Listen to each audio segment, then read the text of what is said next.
Today, I want to talk about why the buyers behind RFP-based procurement are making a huge mistake. Welcome to the Intentional Success Podcast, where we unpack the top strategies, explore business trends, and drill down into best practices to help your live events production business grow and scale on purpose. I'm your host, Tom Stimson. I used to live for RFPs. Our requests for proposals were my mainstay. I didn't have to do any sales work. The fax machine went off, the emails came in. Sometimes they showed up in the mail, and you crank out a proposal and you send it back. It was so easy doing business back in the day, right? RFPs were a great way for buyers to reach out to multiple suppliers and get multiple quotes, and then pick and choose the parts and pieces that they liked. And then generally they'd go back with a revised RFP to a smaller, more select group of suppliers and eventually whittle it down to who they wanted to hire for that project. Over time, as we've become more automated, it's become easier to get quotes out. It's been easier to get RFPs to multiple people. You could send RFPs out to 12 people as easily as you could to 5. Buyers, particularly procurement-based buyers, started betting that somebody was going to lowball the price on these carefully detailed needs. They're either going to make a mistake, they're going to have a weak moment, or they just have a bad pricing scheme. And rather than me as the buyer spending time and energy to decide how much I actually need to spend and get the result that I want, and take a budget to the marketplace and see how much I can buy with it, I'm trying to see how many mistakes people could make, and maybe I'll save a ton of money and I'll get to be a hero. And many times buyers are sending out RFPs because they don't know what they're buying. They don't know how to take the time to determine what their budget is and what their needs are. They're not experts in what you do. That's why they need you, which is kind of why the whole RFP system is out of place. It doesn't make any sense, right?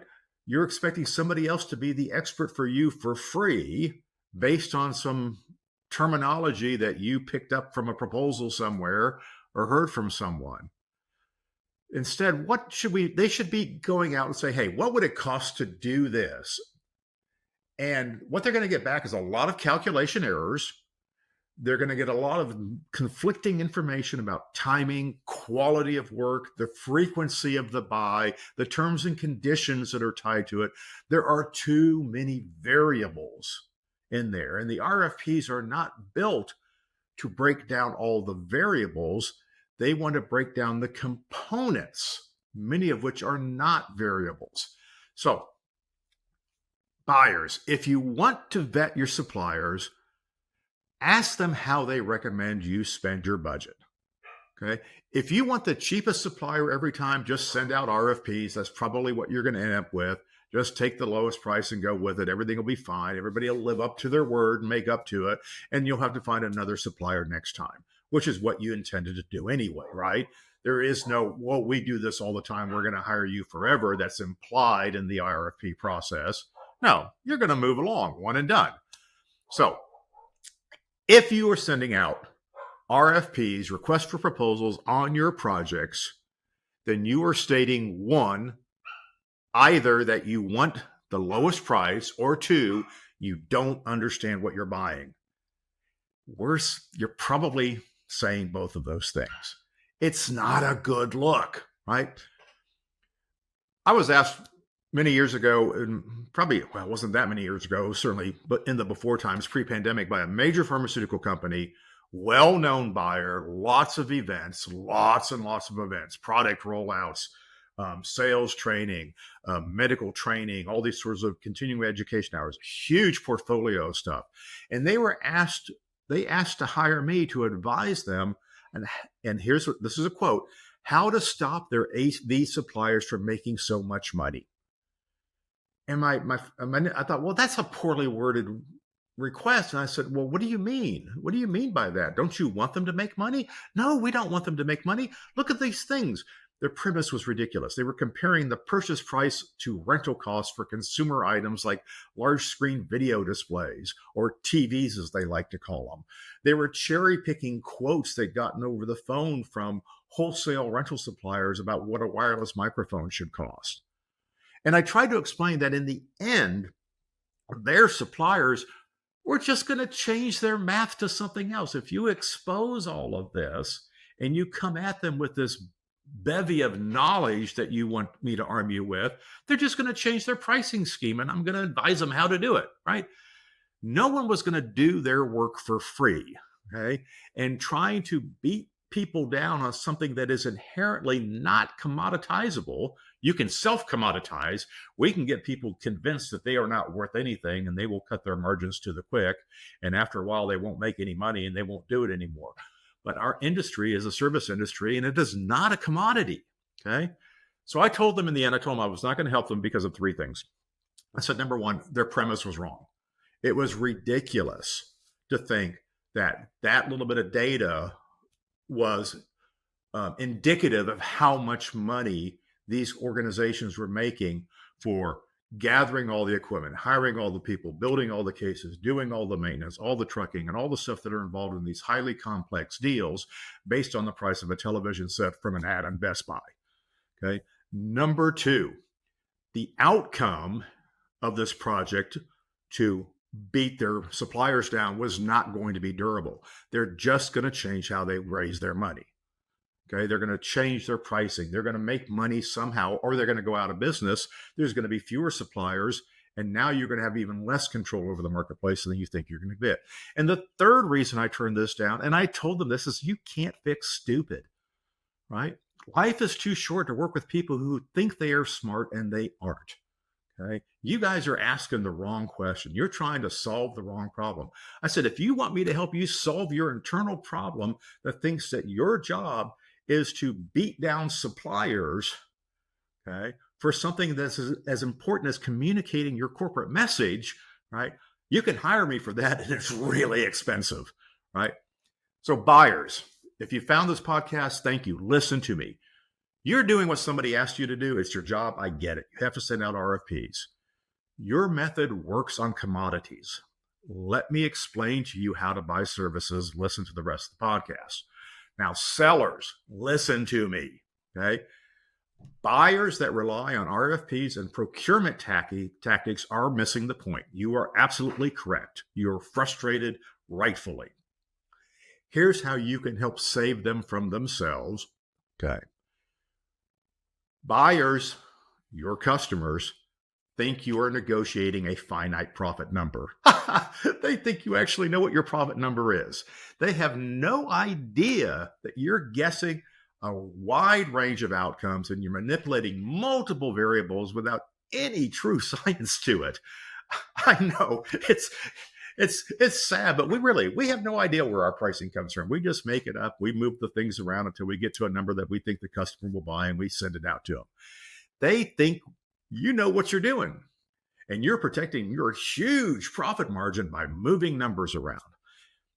Their request for transparency, and all those requests for transparency that we need to see the detail on this, are feeble attempts to expose your math so they can see how much money you actually make to see if you deserve it. And frankly, what business is it of theirs? If I can make more money by doing things better and buying better and being smarter than somebody else, why shouldn't I be allowed to make more money? If my cost basis is lower, why should I not make more money, right? Your job, and you can explain this to these RFP buyers, is to help them spend their budget wisely. Explain that to them. Explain that you don't care what their budget is. You shouldn't care what their budget is, by the way. It's their budget. Okay. If you decide, oh, you see this RFP, oh my goodness, this is a $500,000 show, and you stick that number in your head, everything you do after that is for a $500,000 win. What if they have a $150,000 budget? Okay. Wow, that's a great show. No, that's not what you think. You go, oh, well, that's not 500,000. Oh, I'm a little disappointed. Okay. There's a budget that is too small for you to work with. I don't know what that number is for you. And I don't even believe that we should set minimums for project, but there's a point in time when if we've got to put sound in a ballroom for 500 people and show them graphics on the screens and we got to light somebody up on stage, there's a price point that we can't go below because we know what it costs to get in and meet that base requirement, right? Explain that to them. I don't care what your budget is. I just want to use it correctly, okay? And if it's too small for you to work with, wouldn't it be a good time for you to know? Like before you wrote the proposal for $50,000 to find out that they had a $5,000 budget or taste or expectation? Now, I know what you're thinking. You ask buyers to give you their budget. You ask them all the time and they say they don't know, or they say they want to see what you come up with, okay? And you negotiate with yourself. Did you hear that? You negotiate with yourself to not take the extra effort. Look, if they don't know what their budget is, that is not your problem. This is exactly why you keep a resource of sample events and sample budget ranges to share with them. No bride goes into the rental facility to pick out table decorations for the wedding dinner with a budget. I mean, Dad said $20,000, but we're going to get whatever budget we need out of this person, right? They go in there with an expectation of what they want it to look like, okay? And if we go and we like this table decoration and we like the way this table's set up, and the helpful rental agent says we can typically do that table depending on which centerpiece you choose, and it's between $500 and $750 per table for that setup. And that's before you put any food on the plate, by the way, right? We can give that information in our business too. Every service business that is built around the rental concept can give somebody a budget range, okay? If they want your best solution, your best price, there is only one way to get that proposal out of you, and that is to give you a budget number. And if they don't know what the budget number it is, your job is to help dial them into that budget number. That is your job in sales. If they want you to lead them on a journey to discovering their budget, then start the billing clock. Okay? Budget discovery process. Here's the scope of work. You brainstorm with us on your needs. Once you have what your fit and finish needs to be, the venue, number of attendees, schedule, etc., and we will make our recommendations. The fee for this service is $10,000 plus our expenses. And honestly, 90% of the time, this is not what they need, right? Just use your master selling skills that you've developed over the years to dial in their taste, explain the factors that will affect their costs, and give them a budget range like the good folks you are, so they can go and get their act together and come back and say, hey, we've decided to spend this much money and we really like that idea you gave us. Okay, can we make that work? And that's the conversation you want to be in 2025.